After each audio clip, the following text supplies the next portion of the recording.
আজকে আমরা বেশ কিছু গুরুত্বপূর্ণ বিষয় নিয়ে কথা বলবো। আমাদের হাতে কয়েকটি সূত্র এসেছে, সেগুলো একটু বিস্তারিতভাবে দেখে নেওয়া যাক। হ্যাঁ, বলুন তো। একদিকে দেখুন, ভারত পাকিস্তান সীমান্তে আবার উত্তেজনা বেড়েছে। কাশ্মীরের পরিস্থিতির সঙ্গে এটা জড়িত। আর অন্যদিকে দেশের ভিতরে, মানে বাংলাদেশের রাজনৈতিক অঙ্গনেও অনেক কিছু ঘটেছে। যেমন ধরুন, অন্তর্বর্তী সরকারের দাবি উঠেছে, নির্বাচনের জন্য চাপ বাড়ছে। হ্যাঁ, নতুন দলও গঠন হচ্ছে অনেক। আর সংবিধান সংশোধন নিয়ে কথাবার্তা চলছে। মত পার্থক্য আছে বেশ। এর সঙ্গে যোগ হয়েছে দেশের বিদ্যুৎ সংকট। আর ওই যে কৃষি জমি নিয়ে সরকারি পরিসংখ্যানে একটি গরমিল দেখা যাচ্ছে। ও আচ্ছা, বেশ কয়েকটি বিষয়ে তাহলে তো আমরা চেষ্টা করব এই সব সূত্র থেকে জরুরি তথ্যগুলো একসঙ্গে এনে একটা স্পষ্ট ছবি তৈরি করতে। অবশ্যই। তাহলে কাশ্মীর নিয়ে শুরু করা যাক। হ্যাঁ, সেটাই ভালো হবে। আচ্ছা, এই যে গত 22শে এপ্রিল পহেলগামে পর্যটকদের উপর হামলা হলো, 26 জন মারা গেলেন। হুম, খুবই দুঃখজনক ঘটনা। বিবিসির খবরে দেখলাম ভারতীয় গোয়েন্দাদের কাছে নাকি সম্ভাব্য হামলার একটি আভাস ছিল। ও তাই নাকি? কিন্তু নির্দিষ্ট করে কিছু জানা যায়নি। ঠিক কোথায় হামলা হতে পারে সেটা সম্ভবত জানা ছিল না। আর দেখুন, ঘটনাটা ঘটল ঠিক যখন মোদির কাশ্মীর সফর বাতিল হলো তার পরে। হ্যাঁ, সেটাও একটা বিষয়। আর সূত্রগুলো বলছে হামলাকারী নাকি আগে থেকেই ওই এলাকায় ছিল। হামলাকারীরা নাকি আগে থেকেই ওই এলাকায় ছিল। হ্যাঁ, সেটাই বলা হচ্ছে। এতে করে স্থানীয় গোয়েন্দা নেটওয়ার্কের একটা ব্যর্থতার প্রশ্ন উঠেছে। আর স্বাভাবিকই তো। এরপর ভারতের প্রতিক্রিয়া কি ছিল? তারা তো সরাসরি পাকিস্তানকে দায়ী করেছে। হ্যাঁ, ভারত সরাসরি পাকিস্তানের উপর দোষ চাপিয়েছে। আর শুধু তাই নয়, নয়া দিগন্ত, প্রথম আলো এসব জানাচ্ছে ভারত সিন্ধু পানি চুক্তি স্থগিত করার কথাও ভাবছে। বলেন কি? এত বছরের চুক্তি। হ্যাঁ, তাছাড়া পাকিস্তানি পণ্য আমদানি বন্ধ করে দিয়েছে।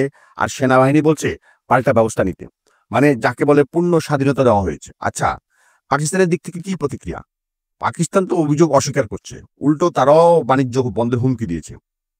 এমনকি সিন্ধু নদের বাঁধ দিয়ে সামরিক ব্যবস্থা নেওয়ার হুঁশিয়ারও দিয়েছে। আর সম্প্রতি তারা একটা স্বল্প পাল্লার ক্ষেপণাস্ত্র পরীক্ষা করেছে। পরিস্থিতি তাহলে বেশ উত্তপ্ত। আন্তর্জাতিক মহল কি বলছে? জাতিসংঘ, ইউরোপীয় ইউনিয়ন, এরা সবাই তো দুই পক্ষকেই সংযম দেখাতে বলছে। কিন্তু তাতে কি কাজ হচ্ছে? সীমান্তে তো গোলাগুলি চলছেই শুনছি। হ্যাঁ, খবর তো সেটাই। বিবিসি, নয়া দিগন্ত, প্রথম আলো সবখানেই বলছে গোলাগুলি থামেনি, উত্তেজনা চলছে। মানুষজন আতঙ্কে বাংকার বানাচ্ছে। পর্যটন তো একরকম ধস নেমেছে। পর্যটন প্রায় বন্ধ হয়ে গেছে। মনে হচ্ছে 2021-এর যে যুদ্ধবিরতি চুক্তি হয়েছিল সেটা বোধহয় আর টিকল না। এই পরিস্থিতি তো এই অঞ্চলের সবার জন্য উদ্বেগের। এবার একটু দেশের ভিতরের দিকে তাকাই। বাংলাদেশের রাজনৈতিক পরিস্থিতি কি বলছে? অন্তর্বর্তী সরকার তো 9 মাস পার করে ফেললো। 9 মাস হয়ে গেল, কিন্তু নির্বাচনের নির্দিষ্ট কোনো তারিখ এখনো নেই। কালের কণ্ঠের রিপোর্টে দেখলাম রাজনৈতিক দলগুলো চাইছে নির্বাচন তাড়াতাড়ি হোক। কিন্তু সরকার কি বলছে? কোনো ইঙ্গিত আছে? সরকারের দিক থেকে একটা অস্পষ্ট ইঙ্গিত আছে। ডিসেম্বর থেকে জুনের মধ্যে হতে পারে, কিন্তু নিশ্চিত কিছু নয়। আর এই সময় নতুন নতুন রাজনৈতিক দল তৈরি হচ্ছে। মানবজমিন বলছে গত 9 মাসে নাকি 24টি নতুন দল এসেছে। আর নিবন্ধনের জন্য আবেদন করেছে প্রায় 65টি দল। এত দল, এদের বেশিরভাগই কি পরিচিত? এদের ভিত্তি কেমন? ওইখানেই তো প্রশ্ন। রিপোর্টে বলা হচ্ছে বেশিরভাগেরই তেমন পরিচিতি বা সংগঠন নেই, নাম সর্বস্ব আর কি। তাহলে উদ্দেশ্যটা কি হতে পারে? শুধু কি নির্বাচনের জন্য ধর্ণা দেওয়া হচ্ছে?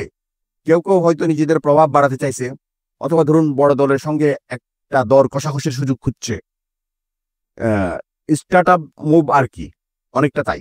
এদিকে আবার জাতীয় ঐক্যমত কমিশন গঠন হয়েছে। তারা কিছু বিষয়ে দলগুলোর মধ্যে মতৈক্য তৈরি করেছে। শুনলাম কোন কোন বিষয়ে একমত হতে পেরেছে। যেমন ধরুন, তত্ত্বাবধায়ক সরকার বিষয়ে একটা মতৈক্য হয়েছে।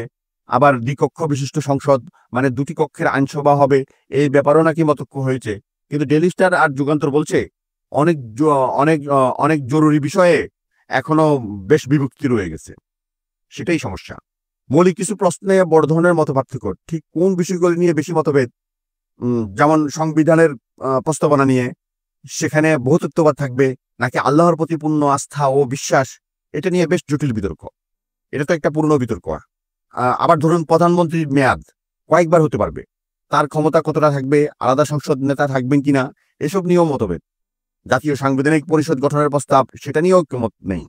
এমনকি আওয়ামী লীগকে নিষিদ্ধ করা উচিত কিনা, এই প্রশ্নেও বিএনপি, জামায়াত, এনসিপি এদের অবস্থান ভিন্ন ভিন্ন। তারা তার মানে ঐক্যমত্যের চেয়ে অনৈক্যের জায়গা বেশি। নির্বাচন পদ্ধতি নিয়েও মতৈক্য আছে। ওই যে আনুপাতিক প্রতিনিধিত্ব বা পিআর সিস্টেম, যেখানে ভোটের হার অনুযায়ী আসন ভাগ হয়, সেটা নিয়েও সবাই একমত নয়। যুগান্তরের রিপোর্ট অনুযায়ী মূল প্যাচটা তাহলে 3টি জায়গায়: নির্বাচন, সংস্কার, আর ওই যে আগের সময়ের অভিযোগগুলোর বিচার। ঠিক তাই, নির্বাচন কিভাবে হবে, সংবিধান কতটা বদলাবে, আর গণহত্যা বা ফ্যাসিবাদের মতো অভিযোগগুলোর বিচার প্রক্রিয়া কি হবে, এই 3টি এখন মূল ইস্যু। এই রাজনৈতিক টানপোড়েনের মধ্যে দেশের ভিতরে অন্য সংকটগুলো তো বাড়ছে। বিদ্যুৎ সমস্যাটার কি অবস্থা, বিশেষ করে শিল্প এলাকায়? হ্যাঁ, ঢাকা ইপিজেডে মারাত্মক বিদ্যুৎ সংকট চলছে। ওখানে তো অনেক রপ্তানিমুখী কারখানা, ইউনাইটেড পাওয়ার প্ল্যান্টে গ্যাস সরবরাহ বন্ধ হয়ে গেছে বলছে বকেয়া বিলের জন্য। এর ফলে কি হচ্ছে? কারখানা চলছে কিভাবে? প্রায় 90টা কারখানা উৎপাদন ব্যাহত হচ্ছে, প্রোডাকশন কমে যাচ্ছে, সময় মতো ডেলিভারি দেওয়া কঠিন হয়ে পড়ছে, যন্ত্রপাতি নষ্ট হওয়ার ঝুঁকিও আছে। এভাবে চললে বন্ধ হয়ে গেলে এটা তো দেশের রপ্তানির জন্য খুবই খারাপ খবর, নিঃসন্দেহে। আরেকটা বেশ অবাক করা বা উদ্বেগজনক বিষয় বলি, বিজনেস স্ট্যান্ডার্ড রিপোর্ট করছে, সরকারি পরিসংখ্যান বা বিবিএস বলছে দেশে নাকি কৃষি জমির পরিমাণ বাড়ছে। বলেন কি, কৃষি জমি বাড়ছে? কিভাবে সম্ভব? আমরা তো শুনি শিল্পায়ন, বাড়িঘর, রাস্তাঘাট, জমি কমছে। সেটাই তো কথা। মাঠের বাস্তবতা কিন্তু ভিন্ন। গাজীপুর বা ফরিদপুরের উদাহরণই দেখুন, শিল্প হচ্ছে, নদী ভাঙছে, জমি তো কমছে। তার মানে সরকারি পরিসংখ্যান আর বাস্তবের মধ্যে বিরাট ফারাক। বিবিএস যা বলছে, কৃষি সম্প্রসারণ অধিদপ্তর বা ডিএ এর তথ্যের সঙ্গে তার মিল নেই। একটা বড় গড়মিল দেখা যাচ্ছে। এটা তো খুব সিরিয়াস ব্যাপার। কৃষি জমির সঠিক হিসাব না থাকলে খাদ্য নিরাপত্তা, কৃষিনীতি সবকিছু নিয়েই সমস্যা হবে। ভুল তথ্যের উপর ভিত্তি করে সঠিক পরিকল্পনা করা যায় না। যদিও সরকার এখন নাকি একটা টাস্ক ফোর্স করেছে বিষয়টা খতিয়ে দেখতে, কিন্তু এই বিভ্রান্তি তৈরি হলো কিভাবে, সেটা তো প্রশ্ন। আজকের এই আলোচনা থেকে একটা জিনিস কিন্তু পরিষ্কার, এই যে আঞ্চলিক অস্থিরতা, ধরুন কাশ্মীর পরিস্থিতি, আবার দেশের ভিতরে রাজনৈতিক মতনৈক্য, নির্বাচন নিয়ে অনিশ্চয়তা, তার সঙ্গে অর্থনৈতিক চ্যালেঞ্জগুলো, বিদ্যুৎ সংকট, পরিসংখ্যানের বিভ্রান্তি, এগুলো কিন্তু আসলে বিচ্ছিন্ন নয়, একটার সঙ্গে আরেকটা জড়িয়ে আছে। সব মিলিয়ে পরিস্থিতি আসলেই বেশ জটিল। আলোচনার শেষে একটা প্রশ্ন রেখে যায় শ্রোতাদের ভাবনার জন্য: যখন কৃষি জমির মতো একটা মৌলিক বিষয়ে সরকারি তথ্যে এমন গরমিল দেখা যায়, অথবা যখন রাজনৈতিক দলগুলোর ন্যূনতম বিষয়েও একমত হতে পারে না, তখন আসলে দেশের অগ্রগতির পথে আসল বাধাগুলো কোথায় লুকিয়ে থাকে? মানে নির্ভরযোগ্য তথ্য আর ন্যূনতম রাজনৈতিক বোঝাপড়া ছাড়া এই বড় সংকটগুলো মোকাবেলা করা কি আদৌ সম্ভব? কি মনে হয়? আজকে বেশ কয়েকটি গুরুত্বপূর্ণ বিষয় নিয়ে কথা বলবো। আমাদের হাতে কিছু সূত্র এসছে, সেগুলো একটু বিস্তারিত দেখা যাক। হ্যাঁ, বলুন। একদিকে দেখুন, ভারত-পাকিস্তান সীমান্তে আবার উত্তেজনা বেড়েছে, কাশ্মীরের পরিস্থিতিও এর সাথে জড়িত। হুম। আর অন্যদিকে দেশের ভেতরে, মানে বাংলাদেশের রাজনৈতিক অঙ্গনেও বেশ কিছু জিনিস ঘটছে। যেমন ধরুন, অন্তর্বর্তী সরকার, নির্বাচনের দাবি উঠছে। হ্যাঁ, নতুন দল গঠন হচ্ছে অনেক। ঠিক। আর সংবিধান সংশোধন নিয়েও তো কথা চলছে, মতপার্থক্যও আছে। আছে। এর সাথে আবার যোগ হয়েছে দেশের বিদ্যুৎ সংকট, আর ওই যে কৃষি জমি নিয়ে সরকারি পরিসংখ্যানে একটা গরমিল দেখা যাচ্ছে। ও আচ্ছা, বেশ কয়েকটা বিষয় তাহলে। হ্যাঁ, তো আমরা চেষ্টা করব এই সব সূত্র থেকে জরুরি তথ্যগুলো একসঙ্গে এনে একটা স্পষ্ট ছবি পাওয়ার। অবশ্যই। কাশ্মীর দিয়ে শুরু করা যাক তাহলে। হ্যাঁ, সেটাই ভালো হয়। আচ্ছা, এই যে 22শে এপ্রিল পহেলগামে পর্যটকদের ওপর হামলাটা হলো, ২৬ জন মারা গেলেন। খুবই দুঃখজনক ঘটনা। বিবিসির খবরে দেখলাম ভারতীয় গোয়েন্দাদের কাছে নাকি সম্ভাব্য হামলার একটা আভাস ছিল। ওহ, তাই নাকি? কিন্তু নির্দিষ্ট করে কিছু জানতে পারেনি? না, ঠিক কোথায় হামলা হতে পারে সেটা সম্ভবত জানা ছিল না। আর দেখুন, ঘটনাটা ঘটল ঠিক যখন মোদির কাশ্মীর সফর বাতিল হলো তার পরপরই। হ্যাঁ, সেটাও একটা বিষয়। আর সূত্রগুলো বলছে হামলাকারীরা নাকি আগে থেকেই ওই এলাকায় ছিল। হ্যাঁ, সেটাই বলা হচ্ছে। এতে করে স্থানীয় গোয়েন্দা নেটওয়ার্কের একটা ব্যর্থতার প্রশ্ন উঠছে আর কি। স্বাভাবিক। এরপরে ভারতের প্রতিক্রিয়া কি ছিল? তারা তো সরাসরি পাকিস্তানকে দায়ী করেছে। একদম, ভারত সরাসরি পাকিস্তানকে দায়ী করেছে। আর শুধু তাই না, নয়া দিগন্ত, প্রথম আলো এগুলো জানাচ্ছে ভারত সিন্ধু পানি চুক্তি স্থগিত করার কথাও ভাবছে। বলেন কি, এত বছরের চুক্তি? হ্যাঁ, তাছাড়া পাকিস্তানি পণ্য আমদানি বন্ধ করে দিয়েছে আর সেনাবাহিনীকে বলেছে পাল্টা ব্যবস্থা নিতে, যাকে বলে পূর্ণ স্বাধীনতা দেওয়া হয়েছে। আচ্ছা, পাকিস্তানের দিক থেকে কি প্রতিক্রিয়া? পাকিস্তান তো অভিযোগ অস্বীকার করেছেই, উল্টো তারাও বাণিজ্য বন্ধের হুমকি দিয়েছে। এমনকি সিন্ধু নদে বাঁধ দিলে সামরিক ব্যবস্থা নেওয়ার হুঁশিয়ারিও দিয়েছে। আর সম্প্রতি ওরা একটা স্বল্প পাল্লার আবদালি ক্ষেপণাস্ত্রের পরীক্ষাও করেছে। পরিস্থিতি তাহলে বেশ উত্তপ্ত। আন্তর্জাতিক মহল কি বলছে? জাতিসংঘ, ইউরোপীয় ইউনিয়ন এরা সবাই তো সংযম দেখাতে বলছে দুই পক্ষকেই। কিন্তু তাতে কি কাজ হচ্ছে? সীমান্তে তো গোলাগুলি চলছেই শুনছি। হ্যাঁ, খবর তো সেটাই। বিবিসি, নয়া দিগন্ত, প্রথম আলো সবখানেই বলছে গোলাগুলি থামেনি, উত্তেজনা চলছেই। মানুষজন আতঙ্কে বাংকার বানাচ্ছে। পর্যটনেও তো ধস নামার কথা। একদম। পর্যটন প্রায় বন্ধ। মনে হচ্ছে 2021-এর যে যুদ্ধবিরতি চুক্তিটা হয়েছিল সেটা বোধহয় আর টিকল না। এই পরিস্থিতি তো এই অঞ্চলের সবার জন্যই উদ্বেগের। আচ্ছা, এবার একটু দেশের ভেতরের দিকে তাকাই। বাংলাদেশের রাজনৈতিক পরিস্থিতি কি বলছে? অন্তর্বর্তী সরকার তো 9 মাস পার করে ফেলল। হ্যাঁ, 9 মাস হয়ে গেল, কিন্তু নির্বাচনের নির্দিষ্ট কোনো তারিখ এখনো নেই। কালের কণ্ঠের রিপোর্টে দেখলাম রাজনৈতিক দলগুলো চাইছে নির্বাচনটা তাড়াতাড়ি হোক। কিন্তু সরকার কি বলছে? কোনো ইঙ্গিত আছে?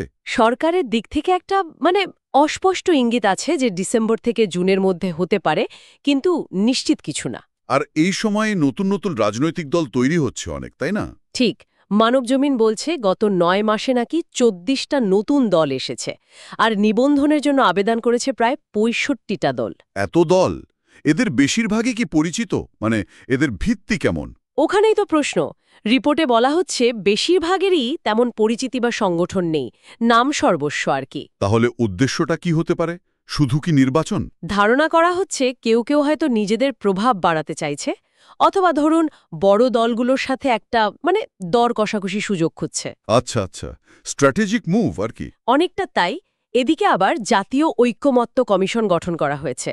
তারা কিছু বিষয়ে দলগুলোর মধ্যে মতৈক্যও তৈরি করেছে শুনলাম। যেমন কোন কোন বিষয়ে একমত হতে পেরেছে? যেমন ধরুন তত্ত্বাবধায়ক সরকারের বিষয়ে একটা মতৈক্য হয়েছে, আবার দ্বিকক্ষ বিশিষ্ট সংসদ দুটো কক্ষ নিয়ে আইনসভা হবে, এই ব্যাপারেও নাকি মতৈক্য আছে। কিন্তু ডেইলি স্টার আর যুগান্তর বলছে অনেক জরুরি বিষয়ে এখনও বেশ বিভক্তি রয়ে গেছে। হ্যাঁ, সেটাই সমস্যা। মৌলিক কিছু প্রশ্নে বড় ধরনের মতপার্থক্য। ঠিক কোন বিষয়গুলো নিয়ে বেশি মতভেদ একটু খুলে বলবেন? যেমন সংবিধানের প্রস্তাবনা নিয়ে, সেখানে বহুত্ববাদ থাকবে নাকি আল্লাহর প্রতি পূর্ণ আস্থা ও বিশ্বাস, এটা নিয়ে বেশ বিভাগ জটিল। এটা তো একটা পুরনো বিতর্ক। হ্যাঁ, আবার ধরুন প্রধানমন্ত্রীর মেয়াদ কয়বার হতে পারবে, তার ক্ষমতা কতটা থাকবে, আলাদা সংসদ নেতা থাকবে কিনা, এসব নিয়েও মতভেদ। জাতীয় সাংবিধানিক পরিষদ গঠনের প্রস্তাব নিয়েও তো কথা ছিল। হ্যাঁ, সেটা নিয়েও ঐক্যমত নেই। এমনকি আওয়ামী লীগকে নিষিদ্ধ করা উচিত কিনা এই প্রশ্নেও বিএনপি, জামায়াত, এনসিপি এদের অবস্থান ভিন্ন ভিন্ন। তার মানে ঐক্যমত্যের চেয়ে অনৈক্যের জায়গায় বেশি মনে হচ্ছে। নির্বাচন পদ্ধতি নিয়েও তো মতনৈক্য আছে। ওই যে আনুপাতিক প্রতিনিধিত্ব বা পিআর সিস্টেম, যেখানে ভোটের হার অনুযায়ী আসন ভাগ হয়, সেটা নিয়েও সবাই একমত না। বোঝা যাচ্ছে যুগান্তরের রিপোর্ট অনুযায়ী মূল প্যাচটা তাহলে 3টে জায়গায়: নির্বাচন, সংস্কার আর ওই যে আগের সময়ের অভিযোগগুলোর বিচার, তাই তো? একদম। নির্বাচন কিভাবে হবে, সংবিধান কতটা বদলাবে, আর গণহত্যা বা ফ্যাসিবাদের মতো অভিযোগগুলোর বিচার প্রক্রিয়া কি হবে, এই 3টি এখন মূল ইস্যু। এই রাজনৈতিক টানাপোড়েনের মধ্যে দেশের ভেতরের অন্য সংকটগুলোও তো বাড়ছে। বিদ্যুতের সমস্যাটার কি অবস্থা, বিশেষ করে শিল্প এলাকায়? হ্যাঁ, ঢাকা ট্রিবিউনের একটা রিপোর্টে দেখলাম ঢাকা ইপিজেড ডিইপিজেডে মারাত্মক বিদ্যুৎ সংকট চলছে। ওহ, ওখানে তো অনেক রপ্তানিমুখী কারখানা। ঠিক তাই। ইউনাইটেড পাওয়ার প্ল্যান্টে গ্যাস সরবরাহ বন্ধ হয়ে গেছে, বলছে বকেয়া বিলের জন্য। এর ফলে কি হচ্ছে? কারখানা চলছে কিভাবে?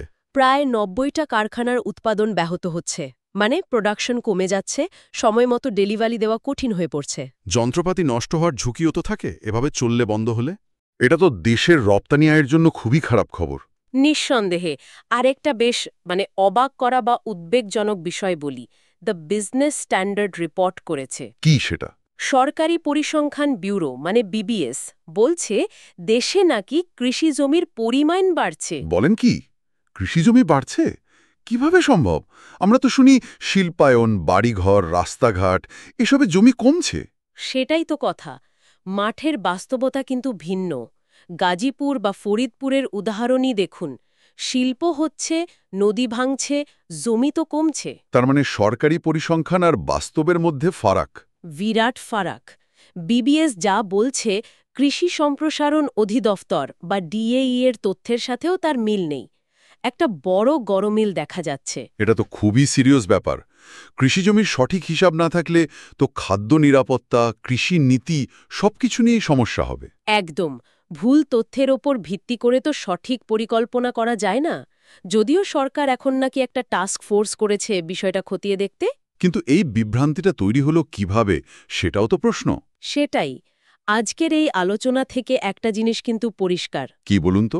এই যে আঞ্চলিক অস্থিরতা, ধরন কাশ্মীর পরিস্থিতি, আবার দেশের ভেতরে রাজনৈতিক মতানৈক্য, নির্বাচন নিয়ে অনিশ্চয়তা, হুম। আর তার সাথে অর্থনীতির চ্যালেঞ্জগুলো, বিদ্যুৎ সংকট বা এই যে পরিসংখ্যানের বিভ্রান্তি, এগুলো কিন্তু আসলে বিচ্ছিন্ন না, একটার সাথে আর একটা জড়িয়ে আছে। একদম ঠিক বলেছেন। সব মিলিয়ে পরিস্থিতি আসলেই বেশ জটিল।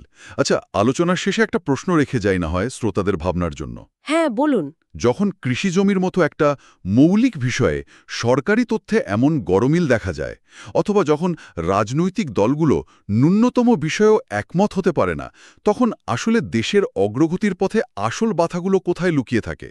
মানে, নির্ভরযোগ্য তথ্য আর ন্যূনতম রাজনৈতিক বোঝাপড়া ছাড়া এই বড় বড় সংকটগুলো মোকাবেলা করা কি আদৌ সম্ভব? কি মনে হয়?